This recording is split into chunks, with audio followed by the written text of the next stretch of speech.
नमस्कार साथियों, मैं संदीप पार्थसारथी। स्वागत है आप सभी का अपने YouTube channel Parthasarathi education point पर। साथियों, कल ही 69,000 से संबंधित एक बहुत बड़ी अपडेट आई है, जिसमें 69,000 भर्ती का ऑर्डर आ गया है। आइए हम इस वीडियो में जानेंगे कि 69,000 भर्ती में अब आगे क्या होने वाला है। 6800 जो लिस्ट निकली थी उसका आगे क्या होगा, और कौन से लोग हैं जो लिस्ट में अंदर आएंगे, कौन से बाहर जाएंगे, किन पर यह ऑर्डर लागू होगा, कौन कौन से लोग प्रभावी रहेंगे और सरकार के आखिरी कदम क्या हो सकते हैं। कोर्ट ने किन बिंदुओं पर महत्वपूर्ण चर्चा की है, आइए सब कुछ जानते हैं इस वीडियो में। तो मेरे साथ बने रहिए अंत तक और जानिए वह सस्पेंस जो सभी के मन में अभी तक बरकरार है। 69,000 शिक्षक भर्ती की कोर्ट के प्रकरण में जो भी हुआ है वह आप सभी छोटे छोटे बिंदुओं के माध्यम से जानेंगे।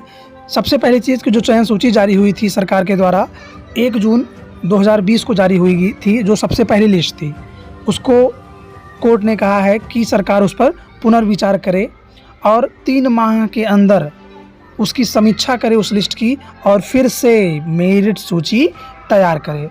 और कोर्ट ने कहा है कि जो भी 65% से अधिक वाले आरक्षित वर्ग के अभ्यर्थी हैं उन्हें अनारक्षित में रखा जाए। अर्थात ऐसे अभ्यर्थी जिन्होंने टेट में या सुपर टेट में दोनों में जनरल में क्वालिफाई किया है, खास करके सुपर टेट में जिन्होंने 65% से अधिक अंक लाए हैं, उन्हें हर हाल में जनरल में ओवरलैप करवाया जाए, आरक्षण के नियमों का पालन करवाया जाए। आरक्षित जो वर्ग की सूची अंतिम में चौथी सूची आपकी निकली थी 6800, वह इस समय रद्द कर दी गई है। आगे देखेंगे कि जो कई लोगों के दिमाग में ये कन्फ्यूजन बरकरार है कि क्या सभी सूचियां रद्द हुई हैं। जी नहीं, केवल 6800 जो सूची थी, चौथी सूची, वह आपकी रद्द हुई है। उससे पहले जो आपकी मुख्य सूची 67,867 और जो तृतीय सूची 7,000 लगभग निकली थी, वह आपकी चयन सूची क्या है, सुरक्षित है, बिल्कुल भी सुरक्षित है। उन लोगों को डरने की बिल्कुल भी ज़रूरत नहीं है जो 67,867 में क्वालिफाई हैं। लेकिन ऐसे अभ्यर्थी जनरल कैटेगरी के जो 7,000 अर्थात तीसरी लिस्ट में शामिल हुए हैं, उनके गुणांक कुछ इस प्रकार से न्यून हैं, जो यदि लिस्ट मर्ज कराई जाएगी तो जो 6800 के अभ्यर्थी OBC SC के हैं वह पूरी लिस्ट में शामिल होंगे, और जो कुल जो लिस्ट है उसमें आपके जो जनरल के अभ्यर्थी हैं वे नीचे गुणांक वाले लिस्ट से बाहर हो सकते हैं, हो जाएंगे। तो उनके ऊपर खतरा मंडरा रहा है। लेकिन अब सरकार इस पर अपना क्या स्टैंड रखती है, ये आगे देखने वाली बातें हैं। तो आपको मैंने बताया कि जो 60% से 65% से ऊपर हैं उनको क्या करना है, ओवरलैप करके फिर से एक लिस्ट बनानी है और आरक्षण को पूर्ण तरीके से लागू करना है। एक जो महत्वपूर्ण बिंदु है जो कोर्ट ने अपने ऑर्डर में बहुत अच्छे से नोट किया है, वह यह है कि ऐसे शिक्षक जो पहले से काम कर रहे हैं उन्हें तब तक ना हटाया जाए जब तक लिस्ट का पुनरीक्षण किया जा रहा है।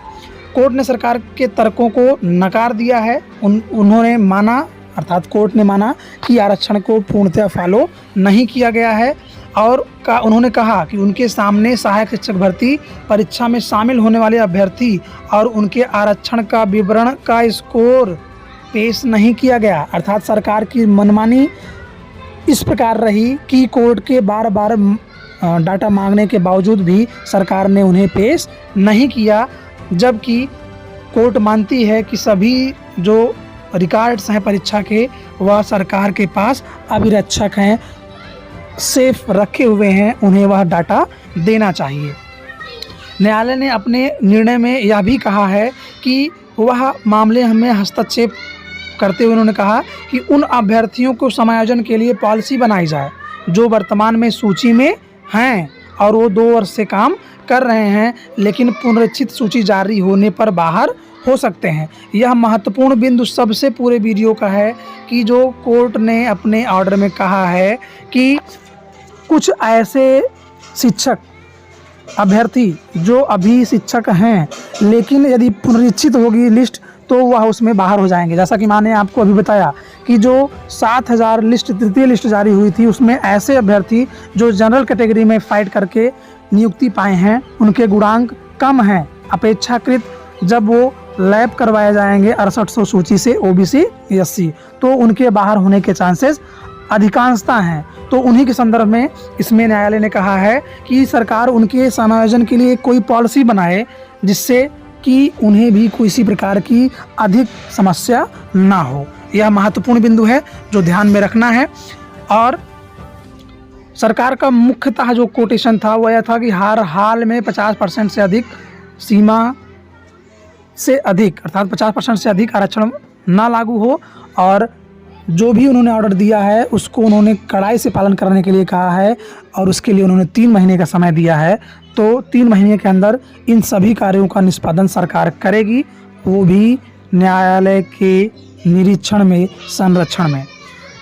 और साथियों मेरे अनुसार जो निष्कर्ष निकल कर आया है वह पूर्णतया यही है कि यह पूरा जो ऑर्डर है वह सरकार पर डिपेंड करेगा कि सरकार इसको फॉलो करती है या नहीं करती है। यदि नहीं करती है तो फिर वह आदेश का पालन न करते हुए डबल बेंच में जा सकती है। तो अब पूरा आपका जो निर्भर है इस पर क्रियान्वयन वो सरकार पर है कि वह डबल बेंच जाती है या पुनरीक्षित करती है सूची को। तो देखिए आगे क्या होता है। तब तक के लिए बने रहिए हमारे चैनल पर। धन्यवाद।